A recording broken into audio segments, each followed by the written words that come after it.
That's Sydney. This is not the R5 Mark II, but later on tonight, I'm going to see it because at 8 p.m. Australian Eastern Standard Time, the R5 Mark II gets launched. And I've been invited to Canon's official launch in Sydney and their 50th anniversary celebration. Why would Canon invite me? Well, the answer to that question is in this box. All right, so it's about 4 p.m. I've got a few hours to kill because this event doesn't start until 7. The announcement's not till 8. So I thought I'd go for a stroll around Sydney and tell you guys what's going on. Like, why am I here? You've probably guessed, since we make camera straps, maybe there's something to do with camera straps involved in the Canon launch. And you'd be right, and you'll find out exactly what we've done with Canon a little bit later. But what's crazy is, like, I'm obsessed with cameras. I basically open up the Canon Rumors webpage almost every day. So I've got a fair idea of what's being released, and I know exactly the camera that's being released, or maybe cameras. But what's really crazy is I have no idea what the specs are, other than what's on the Rumors site. Canon have kept this thing really under wraps.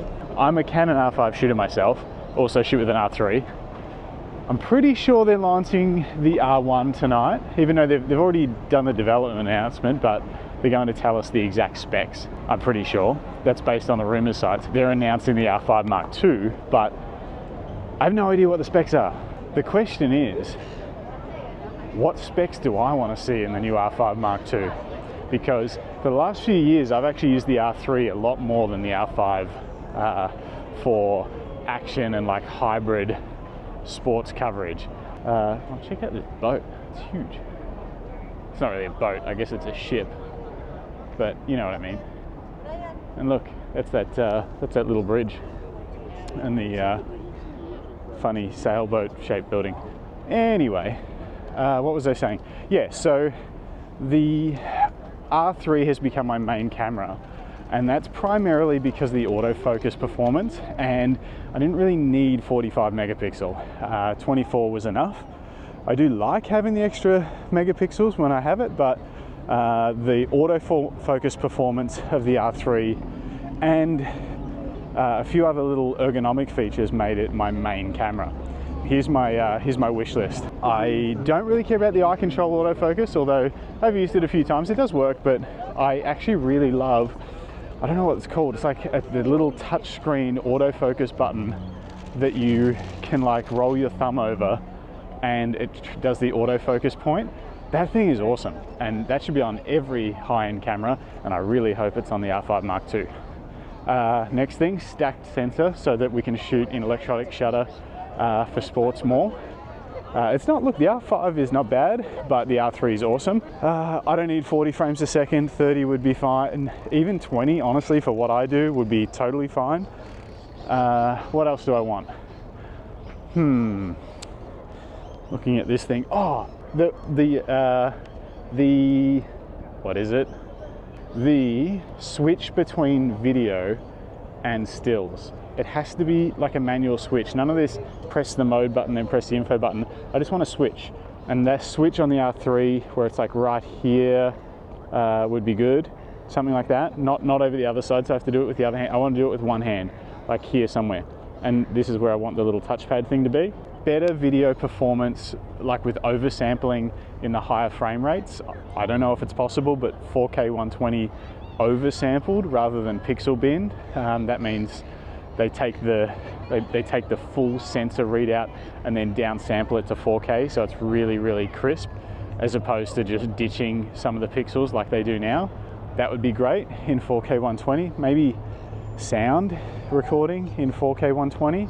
The other thing that I never really got along well with on the R5 was the grip. It wasn't super comfortable, and when the grip came out, when the R3 came out with the integrated vertical grip, it was way more comfortable. So if they could make the R5 Mark II with a grip feel like the R3, that would be great. Even better if it could, instead of taking multiple R5 batteries, if it could also take the R3 battery. Nikon do that. Sometimes with their grips it can take the Personalise battery. That would be pretty cool. And I think the other big thing is the overheating in the R5 video modes, and even some of the overheating warnings and stuff that you get in stills. If they have sorted that out somehow. There is rumors as well of a cooling grip that, like, you know, a normal grip that will go on the bottom, but it specifically has like a cooling fan for video. So yeah, basically my plan is I'm going to try and take my R5 and R3 into the event tonight and get as much footage as I can of the behind the scenes, so you guys can see what actually happens at these exclusive launch events. I'm really pretty stoked to be here. This is the first time I've ever been invited to something like this, and it's pretty cool. Lucky Straps has been going for 10 years, and to be working with a company like Canon, who worked with them once before, to work with them again on something this big is pretty special. I'm pretty proud. The R1 is going to be an interesting camera. The rumors are it's 24 megapixel. I really thought they would go up to something like 30. The R3 is 24 megapixel. The R3 has a stacked sensor already, so unless they're maybe going to go to a global shutter like the A9, Canon do like to make a splash with their R series cameras, so we'll just have to wait and see. Only a few hours now. It's 4:30, so not much. There's a big boat just turning around next to the bridge. Crazy. Time will tell how many of my wish list items are integrated into the new cameras. Pop a comment down below if you're going to upgrade to the R5 Mark II.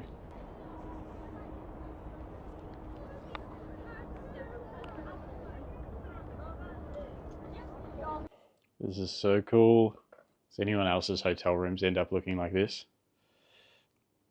So I'm going to take the R3 35mm 1.8, 28mm 2.8, which I've been testing. I only bought this a couple of days ago. That's why it's on this camera. I'll take both of those, the DJI mics. I'll take a Rode mic just in case to put on the camera. I'll take the 16mm 2.8 as well. I'll take 16mm 2.8 and probably won't need it, but the 50mm 1.8. I left my 51.2 at home, left the 7200 at home. I do have the 15 to 35, but I don't think I want to use any big lenses tonight. I want to kind of like fly out of the radar a little bit more. I mean, it's a Canon event. There should be like a million cameras there, right? I just got the call. The guys from Canon need me to come down at 6:30, a little bit sooner, to drop off these and fit them to the cameras. And I'm not sure, maybe that means I get to see them beforehand, before the 8:30 launch. Maybe not, we'll see. I'm gonna try. I'm gonna tell them that only I could possibly fit these straps to the cameras so that I can see them first. All right, this is what it looks like. And we've set up this archway full of iconic Canon cameras.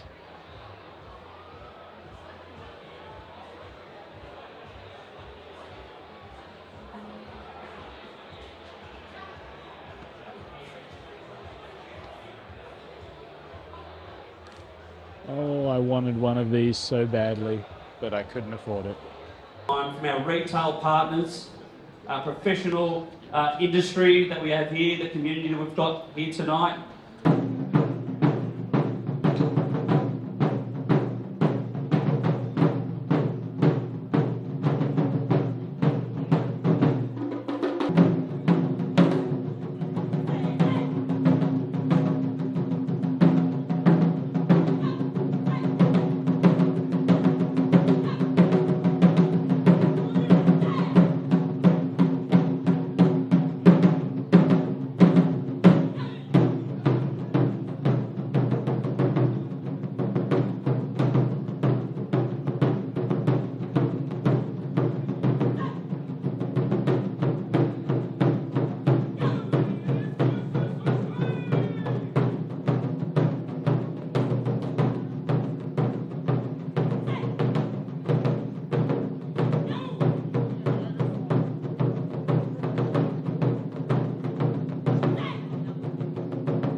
Good evening, ladies and gentlemen. Welcome to Canon family. Welcome to use R1 and use R5 Mark II. Welcome. It is fitting that as our 50th year came to close last week, that this week we launched two once-in-a-generation cameras. This is only the fourth time in the 90+ years of Canon making camera that we launched a one series mode in a new format.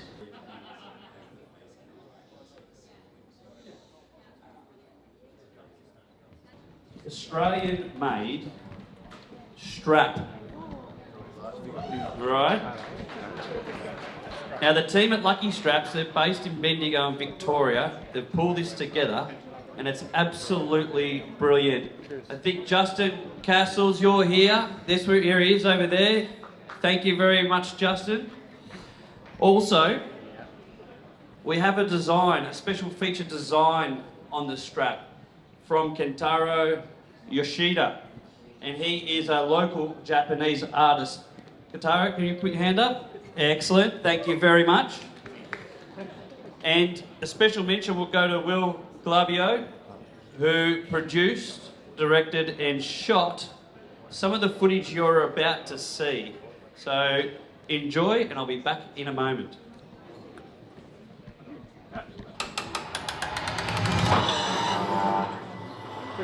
Step forward and look at the camera.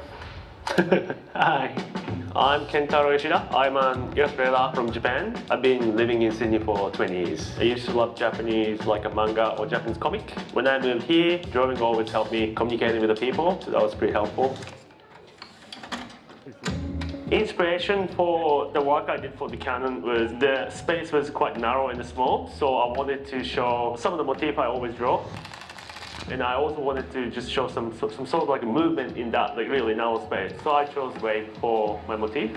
I often draw plants, flowers, water, clouds, anything just organic because I can draw them just freehand and I don't really need to worry about actual shape, I just can go with the flow. Really stoked to work with brand like Canon from my country so I can represent, so I can help by my artwork, so arigato.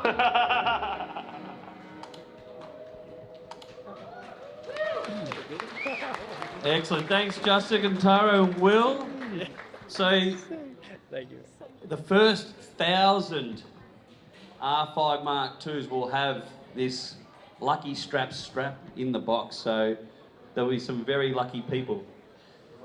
Okay, we have a number of R1s and R5 Mark IIs at the product station, so I really encourage you to test and try and have a go.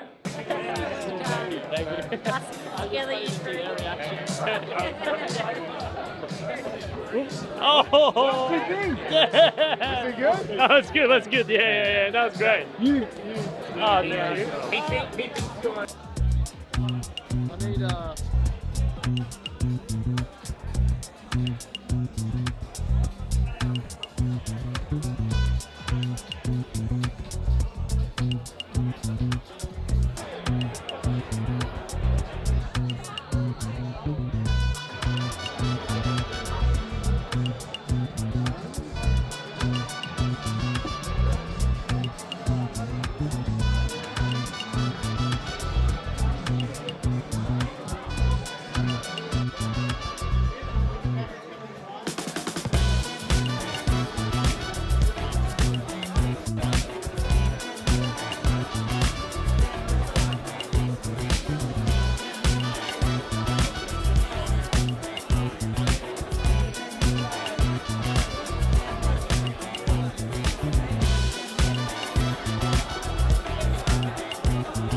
That grip's way deeper.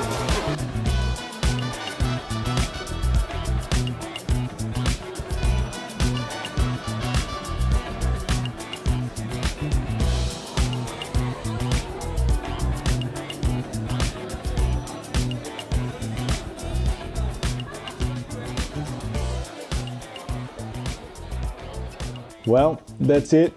The R5 Mark II and the R1 are out. It's happened. You've probably already watched all of the reviews from all of the YouTubers. You probably know the specs better than I do, but I've had my hands on them. The R5 Mark II has the features I was looking for: stack sensor, photo video switch dedicated, and R3 level autofocus. If not better than R3 autofocus because of that accelerated chip. I'm very, very keen. I had my hands on the R5 Mark II, but testing the autofocus tonight wasn't possible. I played around with it. I need to get it out. I need to do what I normally do. So until I do that, I won't know for sure, but by all reports, it's better than the R3. So R5 Mark II, that's a winner. The R1, I'm sure is going to be a beast, but without having like crazy scenarios to test it out with, there was just no way of knowing tonight whether I'll be upgrading the R3 to the R1 or hanging on to the R3. I know the R1 is going to be epic. I can tell. The thing is a chunky, beastly camera, and then when you look through the viewfinder, the image just looks insane. That viewfinder is like 9.7 million dots. It looks beautiful. But it's 10,500 Australian dollars, I think, and I don't know if I can afford that. It's probably worth double what my R3 is worth secondhand, so I'm going to have to figure out whether I can swing that. But the R5 Mark II is definitely on the cards as the upgrade, so we'll see. I just want to say a big thank you to Canon Australia. Without them, I mean, to bring us up here, to have us be part of this launch, to allow us to make the straps with Kentaro's design on them for the 50th anniversary and the launch of the R5 Mark II, it's really something special for us. So thank you, Canon. Thanks for making great products. Stay tuned for the next videos when we get our hands on these cameras and we do some tests. Hope you like this video.